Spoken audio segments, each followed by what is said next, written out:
s'ils se contentaient de vouloir changer leur corps, de vouloir changer leur identité, après tout, pourquoi pas, ils font ce qu'ils veulent avec leur corps. Mais le problème, c'est qu'ils répandent une idéologie généralement totalement déconstructiviste et même destructrice, en fait. L'idéologie trans est mortifère. Elle veut tout déconstruire, tout détruire, en fait. Elle veut tout détruire.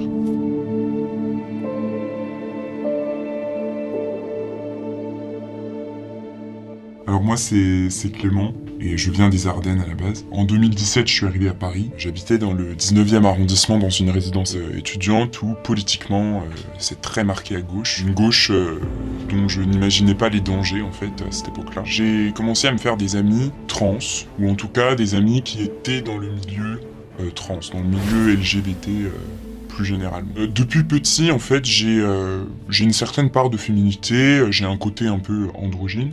Plutôt que de l'accepter en tant qu'homme, j'ai été très influencé, très influençable sur les propos que tiennent beaucoup de ces amis-là à l'époque, ces amis trans ou transactivistes. Au bout d'un moment, je me suis rendu compte, mais tiens, cette part de féminité que j'ai en moi depuis longtemps, est-ce que ce serait pas la preuve qu'au fond de moi, je suis une femme? Puisque dans cette idéologie-là, être une femme, c'est pas être homme aussi d'ailleurs, c'est pas une réalité biologique, anatomique, mais pour eux, en fait, c'est seulement un ressenti et une construction sociale. Lentement, j'ai été convaincu que j'étais une femme au fond de moi-même.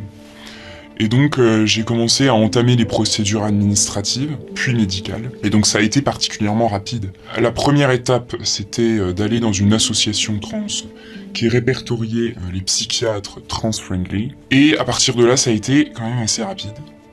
2 mois après, j'ai pu décrocher mon premier rendez-vous chez une psychiatre, donc trans-friendly, qui m'a, en une seule séance, elle m'a donné une ordonnance pour que je puisse aller chez l'endocrinologue, c'est-à-dire le spécialiste des hormones.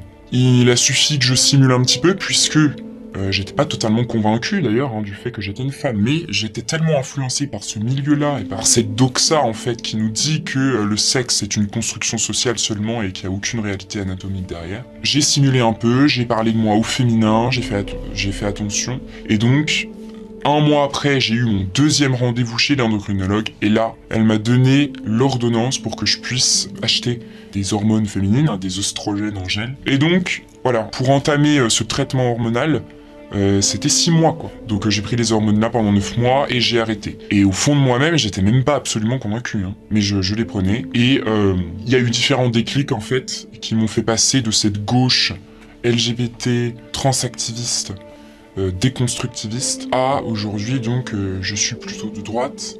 Donc voilà, au fur et à mesure de ces déclics, je me suis rendu compte en fait que non, j'étais un garçon en fait, j'étais un mec. Et que c'est pas parce que j'ai un petit côté androgyne ou féminin que ça signifie qu'au fond de moi-même je suis une femme. Non. Et donc j'ai arrêté ce traitement. Et fort heureusement, ce traitement ne me prescrivait pas de bloqueurs de testostérone, c'était seulement des oestrogènes à prendre. Alors que, mais le problème c'est que la majorité des endocrinologues, ils prescrivent des bloqueurs de testostérone aux, entre guillemets, femmes trans. Et donc là, qu'est-ce qui se passe? Et bien là, c'est irréversible. Et donc pourquoi je fais ce témoignage? C'est pour alerter sur certaines femmes trans, entre guillemets, qui, voilà, je leur pose la question, est-ce que vous êtes réellement convaincus par cette idéologie-là? Est-ce que vous êtes vraiment convaincus d'être une femme? En parallèle de ma détransition, je suis passé aussi de plus en plus de gauche à droite. En 2017, j'étais plutôt mélanchoniste, et actuellement, je me définis plutôt comme occidentaliste, patriote, voilà, défenseur de la France et de l'Europe.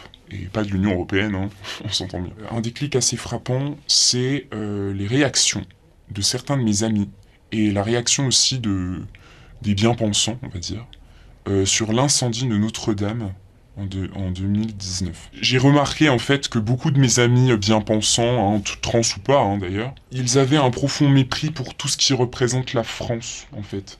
Pour tout ce qui représente l'histoire et le patrimoine français. La cathédrale Notre-Dame de Paris, c'est une œuvre monumentale et c'est une preuve de la grandeur de la civilisation française.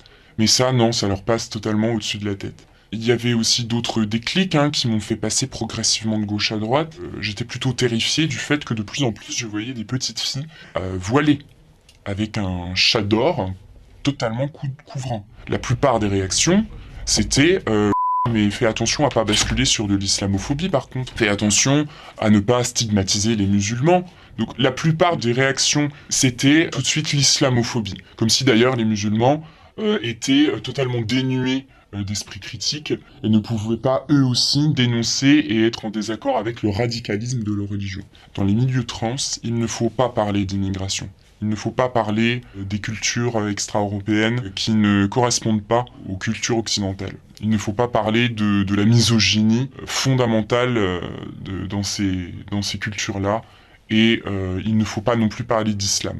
On ne laisse aucune place au débat. Quand on parle de la détransition, quand on parle du féminisme essentialiste, tout de suite c'est des réactions extrêmement bornées en fait. Dans ce milieu-là, ils s'auto-persuadent de leur connerie en fait. C'est vraiment une psychologie des foules comme ça, ils s'auto-persuadent, plus la connerie est grosse et plus ils s'auto-persuadent de leur idéologie en fait. J'ai remarqué que la majorité de mes amis trans, même initialement avant de prendre quelconque traitement, ils étaient initialement un peu psychologiquement instables. J'ai remarqué qu'ils avaient très souvent des personnalités très narcissiques, très histrioniques aussi, même très violentes en fait, et très fermées d'esprit. Ils refusaient totalement qu'on puisse contester leurs propos. Dès qu'on parle de la véracité scientifique concernant les sexes, ils sont tout de suite dans le mépris, tout de suite dans la violence et dans le refus du débat. Ils sont terrifiés quand on leur énonce des véracités scientifiques concernant le sexe. Pourquoi ? Parce qu'au fond d'eux-mêmes, je pense qu'ils savent qu'on a raison. Mais par conséquent, en fait, dans l'idéologie trans, on cherche à déconstruire et à changer totalement les définitions d'hommes et femmes. Hommes et femmes ne sont plus des réalités biologique, anatomique, hormonale, c'est seulement une construction sociale. Mais quand ils disent cela, et qu'on leur explique « Oui, mais c'est pas cohérent ce que tu dis, puisque pour devenir une femme, toi, qu'est-ce que tu fais ? Tu ne portes pas que des robes, tu ne portes pas que du maquillage. Tu entames également un traitement hormonal qui change ton corps pour se rapprocher de celui d'une femme biologique. » Voilà, ce milieu est infesté d'incohérences. Et ces jeunes enfants trans qui passent dans les émissions de télévision à grande audience, je trouve ça criminel de la part des studios de télévision de faire ça. On essaye d'influencer encore la doxa actuelle, comme quoi être trans à 8 ans, vouloir changer de sexe à 8 ans, c'est totalement anodin. Mais à 8 ans, on ne peut pas décider soi-même de devenir fille, de devenir garçon. Parce que ça veut dire quoi, en fait, ce garçon auquel je pense, qui est passé dans une émission dont je tairai le nom, pourquoi est-ce qu'il est une fille ? Il porte des tresses, il porte des robes, donc c'est ça, être une fille ? Non, en fait, d'accord ? Bon, il y a une construction sociale, certes, sur le fait d'être une femme, le fait d'être un homme, mais à la base, il y a des réalités biologiques, que ce soit au niveau des chromosomes, au niveau de l'anatomie, au niveau des hormones. Avec ces enfants-là qui vont dans les émissions prêcher la tolérance envers les personnes qui veulent détruire leur propre corps, je trouve ça extrêmement dangereux. Je ne veux pas culpabiliser la mère. Cette mère-là est victime de cette doxa, de cette bien-pensance depuis plusieurs années maintenant. Elle est victime de cela. Donc, les parents doivent faire attention, certes, mais le responsable, c'est les médias, en fait. Et moi-même, quand j'essayais de me convaincre moi-même que j'étais une femme, c'était pas seulement par les fréquentations trans que j'ai eues, c'est aussi par les médias officiels. A priori, voilà, selon la doxa, c'est normal de vouloir changer de sexe, c'est normal de vouloir changer de genre, c'est normal de vouloir détruire son propre corps, et aussi, c'est normal de détruire la société française aussi. S'ils se contentaient de vouloir changer leur corps, de vouloir changer leur identité, après tout, pourquoi pas, ils font ce qu'ils veulent avec leur corps. Mais le problème, c'est qu'ils répandent une idéologie généralement totalement déconstructiviste et même destructrice, en fait. Je me suis rendu compte qu'ils voulaient détruire, en fait, toute la culture, en fait, qui fait la France et même l'Occident plus généralement. Ils veulent détruire tout ce qui fait la civilisation occidentale. Ils veulent détruire le beau, en fait. Pourquoi cette idéologie trans est très très forte en Occident ? C'est parce qu'en Occident, on est très libéraux, on est très tolérant. Le christianisme qu'ils dénoncent dès qu'ils ont l'occasion de blasphémer sur l'Église catholique, là, il n'y a aucun problème. L'Église catholique est carrément trans-friendly par rapport à l'islam, dont ils n'osent pas dénoncer les archaïsmes. Voilà, l'idéologie trans, ça ne concerne pas que les trans, c'est pas seulement pour déconstruire ce qu'est un homme, un garçon, une fille, une femme. Ça s'inscrit vraiment dans le déconstructivisme de tout, en fait. Tout ce qui fait la France et tout ce qui fait l'Occident. Les trans-activistes sont aussi dans un mépris total de la vie. Quand ils se posent la question de leur potentielle descendance et de leur fécondité, ils balayent ça d'un revers de main. Ils méprisent totalement le fait qu'ils puissent avoir une descendance. L'idéologie trans, ce n'est pas que haïr son corps, c'est aussi haïr son sang, c'est haïr son peuple, c'est haïr sa potentielle descendance, c'est haïr sa lignée en fait, et c'est haïr sa civilisation. Parce que s'ils balayent comme ça, sans réfléchir, d'un revers de main, leur éventuelle fécondité, c'est bien qu'il y a un mépris plus général de soi-même, mais aussi d'un peuple entier, en fait, d'une lignée entière. L'idéologie trans est mortifère, elle veut tout déconstruire, tout détruire en fait. Elle veut tout détruire.